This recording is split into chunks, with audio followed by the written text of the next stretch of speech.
Madame, monsieur, bonsoir. Nous sommes très heureux de venir à votre rencontre comme tous les dimanches, lundi et mardi autour de 22h, une semaine sur deux, en alternance bien sûr, avec Dans ma bulle, pour partager avec vous nos coups de cœur, qui seront ce soir exclusivement livresques. Et oui, 2 ouvrages, 2 auteurs. Le Minaret ensanglanté et Citoyen, quelle langue parles-tu? Je parle algérien. Alors d'ici, j'imagine votre regard interrogateur et vous devez vous dire quel est le rapport entre ces 2 auteurs, entre ces 2 écritures. Et bien justement, c'est l'amour de la langue et l'amour de l'écriture. Et je vous invite tout de suite, et ce jusqu'à 23h, à aller à déguster, à découvrir leurs ouvrages. Et nous allons tout de suite aller à leur rencontre. Excellente écoute jusqu'à 23h.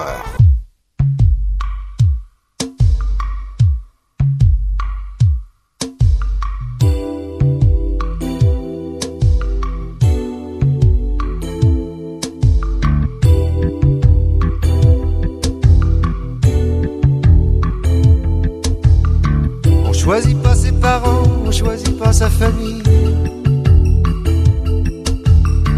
On choisit pas non plus les trottoirs de Manille, de Paris ou d'Alger pour apprendre à marcher. Être né quelque part, être né quelque part pour celui qui est né, c'est toujours un hasard.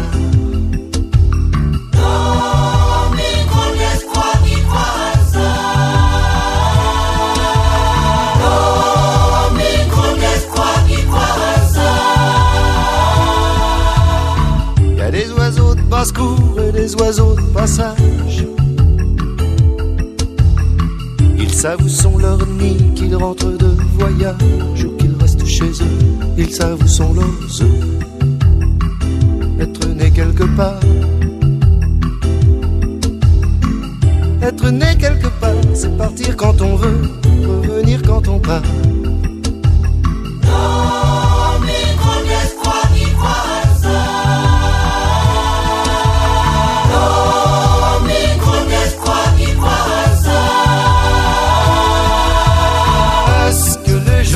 C'est qu'au endroit, à l'endroit où ils naissent, micro d'espoir qui croise. Est-ce que les gens naissent égaux endroit, à l'endroit où ils naissent, que les gens naissent pareil ou pas?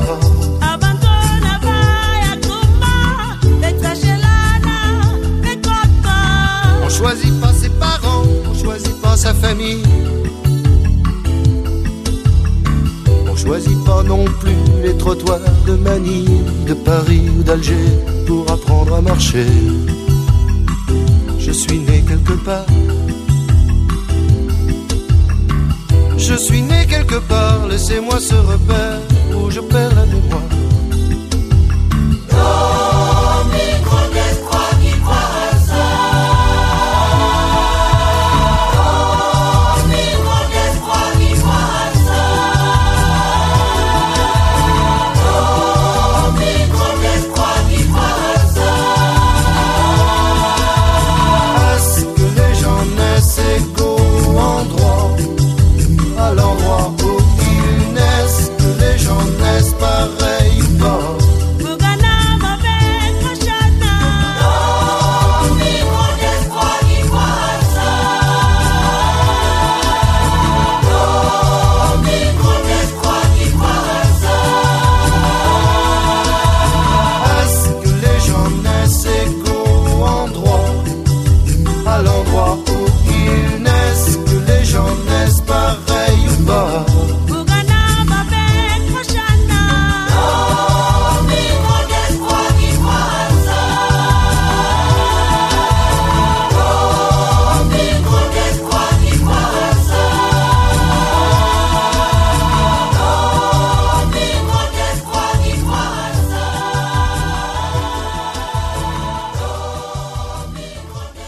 cela ressemblait à une quête extravagante, cette volonté que manifestait Abdelkader de retrouver la trace de Saïd, son ancien camarade de promotion. Abdelkader, Saïd et Mahfoud s'étaient connus alors qu'ils préparaient ensemble un DEA en sciences de la communication à l'université de Louvain-la-Neuve en Belgique. Que pouvait représenter Saïd 12 ans après de silence pour Abdelkader qui se mit à sa recherche avec tant d'obstination? Point d'interrogation, et c'est justement l'occasion de parler d'un bel ouvrage et surtout un roman qui revisite et surtout qui restitue cette Algérie des années 90 prise dans la tourmente. Il a pour titre Le minaret ensanglanté. Notre premier invité du soir n'est autre que Day Bendifallah, c'est aux éditions Cédia. Day Bendifallah, bonsoir. Bonsoir. Merci d'accepter notre invitation. Vous êtes agronome de formation. Aujourd'hui, vous êtes dans le monde de l'informatique et du web. Vous évoluez en France, plus précisément à Dijon. Absolument. Merci beaucoup de me recevoir. C'est un plaisir, mon cher ami. Alors, vous, dans cet ouvrage, je le disais à l'instant, vous restituez cette page sombre de notre histoire. C'est l'Algérie des années 90 qui était en proie à la folie justement des hommes. Qu'est-ce qui a réellement provoqué l'écriture de cet ouvrage et revenir 14-15 ans après justement pour parler et réveiller certaines consciences, surtout que votre ouvrage est plus actuel que jamais. On va bien sûr revenir sur les divers mécanismes de basculement des jeunes dans l'intégrisme et parfois même dans le terrorisme. En fait, un premier besoin est apparu. Et c'était celui d'exprimer... J'ouvre une parenthèse, je l'ai d'abord publié en France, n'est-ce pas? Oui. Et il devait faire œuvre pédagogique. Il y avait un certain blackout sur tout ce qui se passait en Algérie. Pendant de longues années. Pendant toutes les années 90. Tout à fait. L'Algérie s'est débrouillée toute seule avec son terrorisme, avec toutes les forces en présence. Et il fallait quand même dire aux Français moyens qu'est-ce qui se passait. C'était une façon à moi aussi absolument, et surtout d'évacuer tous les démons. Cette volonté justement de raconter cette histoire de l'Algérie des années 90 à travers, je le rappelle encore une fois, 3 personnages. C'est Kader, c'est Mahfoud et Saïd. Je le rappelle encore une fois, ils se sont rencontrés sur les bancs des universités, en Belgique plus précisément, puis ils se sont perdus de vue. Qu'est-ce qui a réellement provoqué l'envie, et justement un de vos personnages, à savoir Abdelkader, de rechercher, de retrouver cet ami, je le rappelle encore une fois, Saïd? Il a été récupéré par des mouvements extrémistes et terroristes, et il lui fallait presque un billet d'entrée dans cette aventure extraordinairement violente. C'était d'abord de tuer quelqu'un. En fait, on peut dire que c'était un rite d'initiation. C'est à peu près ce qu'on demande à ceux qui veulent y aller, de montrer patte blanche. Et c'est une façon aussi de les incorporer, tout en étant sûr qu'ils seront un jour manipulables à souhait, avec évidemment ces antécédents-là de crimes, de meurtres. Qu'est-ce qui les a réellement éloignés, justement? On a l'impression que lorsque des personnages évoluent hors de nos frontières, ils sont appelés justement à évoluer, à avoir une autre réflexion, un autre avenir. Et là, justement, vous les avez précipités dans la violence la plus dure. Mais ils ont à l'origine un contexte, ils viennent d'un contexte social différent aussi. Tout à fait, ça il faut le rappeler. C'est cela. Et rappelons aussi que être instruit, puisqu'ils sont à l'université, être instruit ne veut pas dire être cultivé. Oui. Encore moins être éduqué. Aussi, j'ai pris des personnages dont j'ai exacerbé la personnalité, afin évidemment de les montrer sous un jour un peu caricatural forcément. On ne peut pas y échapper. Afin de voir d'avoir un peu tout le panel possible des personnes en présence. Il fallait avoir ce panel. Le panel de celui qui joue le jeu du système, le panel de celui qui est sorti du système pour des raisons profondes philosophiques. Qui a préféré partir en France. Absolument. Oui. Absolument. Ça aide. C'est quelqu'un qui a en tête toutes les valeurs séculaires des Lumières. C'est quelqu'un qui a été nourri à tout ça. Il a été nourri à ça. Lui, c'est un peu Voltaire et Rousseau, et Diderot, et d'Alembert. Et tous ceux qui ont fait en fait la déclaration des droits de l'homme et du citoyen. Et le troisième personnage. Et le troisième, lui, a été nourri ce n'est pas de la méchanceté. Il a toujours été en fait. Il n'a jamais eu ce qu'il voulait. Il y a une forme de quête. Voilà. Et évidemment, n'ayant pas dans sa vie intime obtenu ce qu'il voulait. Il est séparé de sa femme, il est divorcé de sa femme. C'est l'être le plus fragile, j'allais dire. Absolument. Sa femme est avocate. Comme avocate faisant du droit, évidemment, elle a obtenu la garde des enfants. Donc, il a accumulé à peu près toutes les rancœurs possibles. Et ensuite, cherche à se venger, tout simplement. un roman du voyage, c'est un récit noir, je le rappelle, au cœur de l'intégrisme de cette Algérie des années 90, début des années 2000. Et Kader, donc, recherche son ami, à savoir Saïd. Pourquoi avoir justement voulu éliminer un ami intime à ce personnage central, à savoir Kader, nous en parlions l'instant, ce personnage fragile divorcé de sa jeune femme, qui était dans une forme de désarroi total et absolu. Parce que le rite d'initiation exige qu'on sacrifie un mécréant. Oui. Ça aurait pu être quelqu'un d'autre, et pourtant il a été à la recherche de son ami presque intime, oui, avec lequel il a partagé je ne sais combien d'années d'université en Belgique. Oui, mais il ne connaît que lui. Il ne connaît que lui parce que d'enfermement. Il se souvient que sa femme, la femme de son ami fumait, que elle ne respectait pas le Ramadan. Tout ça lui indiquait. En fait, c'est la première personne qui lui est venue en tête. Quel est le mécréant que je connais? Ah, mais c'est Saïd. Même si c'était un ami. Et vous le dites justement à la page 47, Abdelkader ne connaissait pas grand monde en dehors de sa famille, quelques lointains cousins et des collègues de travail pour lesquels il ne ressentait pas une grande sympathie, mais qui ne répondaient pas non plus au profil type de la victime idéale. Ils étaient un peu comme tout le monde, éloignés du débat politique, préoccupés uniquement par les pénuries alimentaires, passant le plus clair de leur temps à chercher des tuyaux, quelques informations sur la disponibilité d'un produit de base. Voilà, c'est exactement ça. C'est quelqu'un qui vit complètement quasi autarcie, de manière autarcique quasiment, qui n'aime pas son travail. Il est statisticien dans les services de l'État, mais il n'aime pas son travail.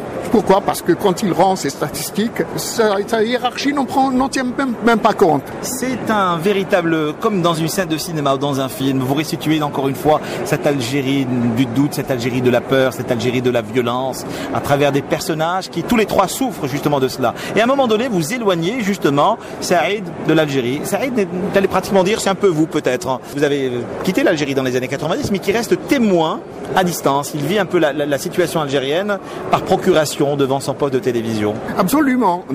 D'où son désir de suivre ce qui se passe en Algérie. D'ailleurs, je raconte à un moment donné, quand il va à la mutualité, où la représentation entre le RCD et le FFS essaye de faire un programme commun, les uns avec les commissions nationales, les autres avec la coordination nationale. C'est bon pour ceux qui connaissent, pour ceux qui se souviennent, ils reconnaîtront. Et ils voyaient que ce débat complètement naïf et peu productif entre les forces démocratiques, les seules visibles. Et évidemment, il en est un peu déprimé.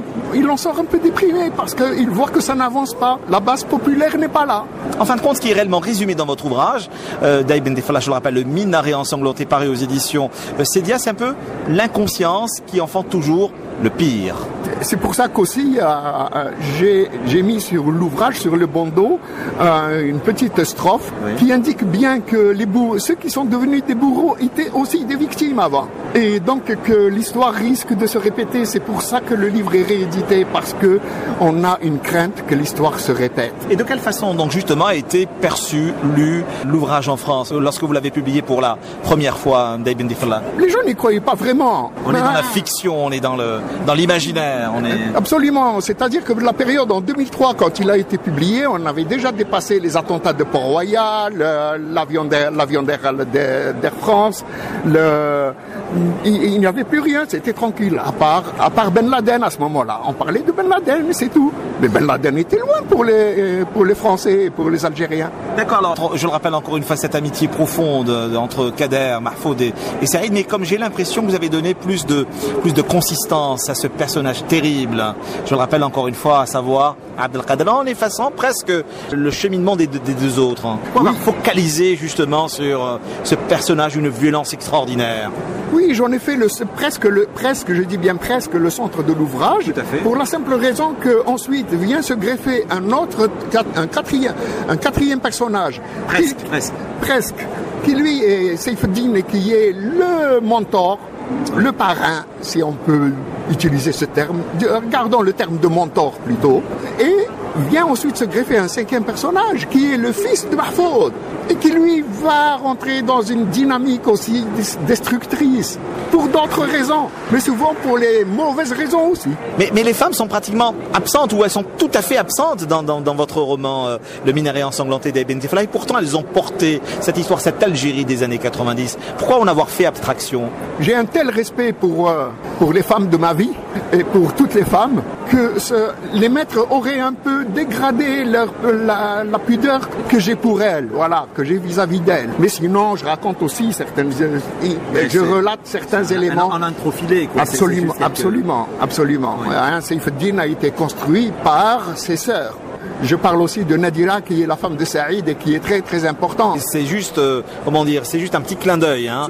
Pourtant, ce sont les hommes qui, de la première à la dernière page, ce qui va se passer est terrible. Il faut également le rappeler. Je vais vous raconter de ce pire à la page 177. Les femmes sont réellement pas là. C'est ce que me disait ma réalisatrice à la lecture de votre ouvrage. Elle m'a dit, je ne me retrouve pas. Et pourtant, cette Algérie des années 90, les femmes qui se réveillaient très tôt le matin, 5h du matin, c'était les femmes de ménage. Celles qui se réveillaient à 6h, c'était bien sûr les fonctionnaires, les secrétaires. Et pourtant, il en a fait abstraction. Oui, mais je ne pouvais les mettre ni dans le rôle de bourreau, ni de victime. Oui. Je ne vois pas, je n'ai pas envie de voir le sang des femmes couler. Et je n'ai pas envie de relater le sang des femmes qui coulent. L'inconscient, je le disais, enfante le pire. Abdelkader était assis à l'arrière de la Golf GTS qui roulait lentement le long du boulevard Amelouche. Il faisait nuit depuis un bon moment et les rues commençaient à se vider. Seuls les grands boulevards témoignaient encore d'une activité finissante. Les Algérois avaient depuis longtemps appris qu'il valait mieux se calfeutrer chez soi dès la tombée de la nuit et laisser la ville aux belligérants qui se faisaient une guerre sans merci dans l'indifférence générale. Avec justement juste un peu de distance à la relecture de votre ouvrage Le minaret ensanglanté, quel regard est-ce que vous portez sur cette situation, sur cette violence des années 90 et sur l'évolution de la ville? Parce que la ville est aussi, je le rappelle, un personnage dans votre roman. On revisite, on resitue justement certains endroits dans pratiquement tous les chapitres. Hein. J'ai bien peur que les Algérois, je n'irai pas jusqu'à dire les Algériens, je dirais les Algérois, pour avoir vu ces temps-ci comment ça se passe. Mais il y a également les rues de Blida que vous citez, que vous resituez. Absolument. J'ai bien peur qu'il ne soit resté quelque chose de cette période. Une certaine distance de la population vis-à-vis de leur cher quartier, de leur chère ville. En fait, j'ai l'impression qu'ils ont payé quelque chose et qu'ils continuent à payer. Parce que qui laisserait encore ces gamins dehors jusqu'à 10h du soir? Il y a ce climat de suspicion, de questionnement, de peur, de crainte. Absolument. Et puis, il ne faut pas oublier que les télévisions, toutes les chaînes dont on dispose maintenant sont anxiogènes. On ne parle que de ce qui fait peur. Alors, plus actuel que jamais, le minaret ensanglanté. Le personnage qui vous ressemble le plus, de mon point de vue justement, bien sûr, Saïd qui est parti, qui a préféré justement quitter cette Algérie tourmentée, mais ne jamais pouvoir couper non plus avec cette Algérie parce que il était en quête quotidienne, chaque minute presque, pour savoir ce qui réellement se passait ici. En fait, il est parti comme beaucoup d'autres sous le coup de la peur. Beaucoup sont partis parce qu'ils ont eu peur, mais peu ont eu l'opportunité de partir. Il a été juste dans le lot de ceux qui ont eu l'opportunité de partir, mais la mort dans l'âme, c'est cela le problème. C'est un peu comme vous dans les années 90. Absolument. Moi aussi, je suis parti dans les mêmes conditions, oui. Sauf qu'évidemment, vous comprendrez bien que j'ai exacerbé un peu la personnalité de Saïd. Le catharsis, et surtout pour qu'il corresponde au profil type recherché par Saïf ad-Din et par Abdelkader. Tout à fait. Parce qu'il fallait une victime. Et Saïd pouvait représenter cette victime, et d'autant qu'il était loin. Donc il ne fallait pas qu'il puisse l'atteindre, il fallait qu'il soit loin. Est-ce qu'on est réellement dans la fiction, dans la réalité, quand on lit ou quand on relit votre personnage, ou vos personnages dans cette Algérie tourmentée des années 90? Oui, écoutez, les personnages ne sont pas faits ex nihilo. Hein. Vous comprenez bien qu'on les ramène de tout un ensemble de gens connus, on construit un profil, ensuite on lui on exagère ses traits afin qu'il rentre dans le personnage. Et vous comprendrez très bien que certains des personnages ont forcément été dans mon entourage proche ou lointain. Et la poésie dans tout ça, là également jusqu'à la dernière ligne, justement, fait surface ou refait surface dans ces moments de violence et de doute. Vous dites, en ces temps immoraux, surgissant de l'abîme, l'innocente victime se transforma en bourreau. Voilà, ça a été pour moi, en fait, j'ai voulu donner un blanc-seing. En fait, j'ai cherché quand même à donner un blanc-seing à ceux qui ont tué. Parce qu'on ne peut pas, du jour au lendemain, se réveiller et devenir meurtrier. Il y a toujours une explication à cela. Une explication qui est sociologique aussi. Il faut admettre qu'on a pu construire je ne dis pas un système, je dis tout un ensemble. Sociologiquement, ethnologiquement, c'est une construction. Alors, est-ce que le monde de la violence va réellement quitter votre imaginaire? Parce que j'ai même entendu dire que vous étiez déjà sur un ouvrage de nouvelles. Absolument. Je suis en train de travailler sur quelque chose qui me tient énormément à cœur. Ma mère est décédée pendant le pèlerinage à la Mecque, victime d'un vol et elle a été maltraitée aussi par les autorités saoudiennes qui ne voulaient pas accepter son nom. Ils lui ont demandé le nom de son père pour l'introduire à l'hôpital. Il a fallu 5 jours pour la retrouver et pour retrouver l'hôpital dans lequel elle était. Elle est morte des suites de ça et j'ai envie d'en parler. Sachant aussi que dernièrement, il y a eu quand même un très grand nombre de victimes pendant le pèlerinage. Peut-être que quelque chose devrait être fait de ce côté-là. Et ces nouvelles, où est-ce que vous allez nous emmener, Daïb Ndifalla? Ça sera un roman. Hein. D'accord. Ça sera un roman. Alors j'ai entendu parler de nouvelles. Oui, mais j'ai votre éditrice. J'ai des nouvelles. J'ai une nouvelle qui a été publiée par Algérie Littérature et Action. Oui. J'ai d'autres nouvelles qui sont aussi sur le net à disposition, et j'en confectionne d'autres. Et l'Algérie ne vous a pratiquement jamais quitté? Non, jamais. Je ne parlerai que de ça. Impossible. Impossible. Vous savez, je suis greffé en France. Hein. Oui. Je suis un Algérien greffé en France. Et quel a été votre regard justement sur l'évolution de cette Algérie en matière de littérature? J'ai apprécié. J'ai suivi ça de loin. Je trouve que malgré les coups de boutoir que subit la langue française en Algérie, elle survit très très bien. Et puis, il y a un public absolument fantastique. Qu'est-ce que vous lisez en ce moment? Qu'est-ce que vous conseillez à ceux qui nous écoutent? Quel est le livre qui vous a le plus marqué ces dernières années, de cet auteur qui, encore une fois, plonge sa plume dans une forme de violence? J'ai beaucoup apprécié comme énormément de personnes Yasmina Khadra, parce qu'il nous prend toujours des thèmes actuels et Vous parlez de la dernière nuit du Raïs? La dernière nuit du Raïs, ce que le jour doit à la nuit. J'ai relu aussi les anciens Morituri pour me rappeler comment il faisait. Les premiers polars. Tout, absolument. Quand il faisait des polars, et c'était des super polars, parce que ce n'était pas seulement des polars, c'était un peu à l'image de ce que moi j'ai fait. Il parlait aussi des problèmes de société. Il m'a nourri, je crois, oui. Il m'a donné l'envie. Il y a comme une forme de, je ne sais pas si vous seriez d'accord avec moi, entre un de ces romans, à savoir À quoi rêvent les loups, et quelques-uns de vos personnages, je le rappelle encore une fois, dans le minaret ensanglanté. Oui, vous savez, la galerie de personnages ne peut pas être indéfinie. Oui. À un moment donné, nous aurons toujours, on risque même d'avoir une combinaison de plusieurs personnages identiques, parce que nous parlons en général des mêmes problèmes. Nous avons tous à cœur de parler de notre pays, et parler de notre pays nous amène toujours aux problèmes sociétaux. Le minaret a-t-il réellement été souillé? Grand point d'interrogation. Vous le saurez à la lecture de ce roman pour lequel on a eu un coup de cœur, celui de Daïb Ndifalla, je le rappelle, paru aux éditions Cédia dans la collection Mosaïque. Ce fait un véritable plaisir de venir à votre rencontre. Que pourrais-je vous souhaiter encore une fois? Des romans, et revenez nous voir, quittez votre Dijon et venez sur Alger, cette ville qui vous a toujours vu grandir. Merci beaucoup, mais j'y viens à Alger. Je ne peux pas m'en passer de toutes les manières. Merci beaucoup. Bien, nous parlerons d'un autre roman et surtout nous donnerons la parole à d'autres grands curieux, un roman et surtout un entretien pour lequel j'ai eu un coup de cœur, celui de Wassine El Ardaji, il a pour titre Patrie des mots, territoire de l'intime. Ce sont des entretiens parus